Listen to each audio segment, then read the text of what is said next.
Est-ce la fin de l'omerta dans l'Église sur les affaires de pédophilie? C'est une question à la une de l'actualité de ce jeudi. Oui, est-on en train d'assister à un changement de culture avec cette conférence inédite à l'appel du pape François? Pendant 3 jours, plus de 200 responsables de l'Église vont parler de la pédophilie dans les rangs du clergé.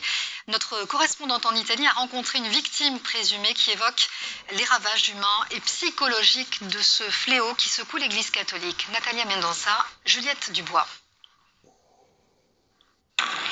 Malgré le temps qui passe, Arturo ne parvient pas à oublier.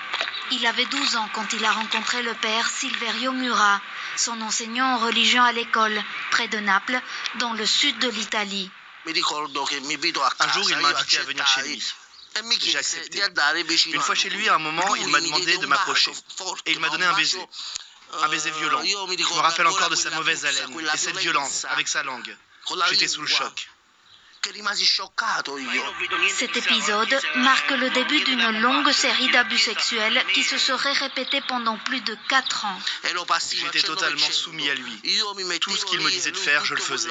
J'étais fragile, j'avais peur de lui. Il me commandait. En 2010, Arturo brise le silence et dénonce le prélat. Le père Murat est simplement muté dans une autre paroisse de la région, encore au contact avec des mineurs. Aujourd'hui, il dénonce la complicité du diocèse. Mon cas a été étouffé. Quand une victime dénonce un prêtre pédophile, on ne demande pas un trophée. On veut seulement être écouté. Moi, j'ai dû porter plainte 2 fois.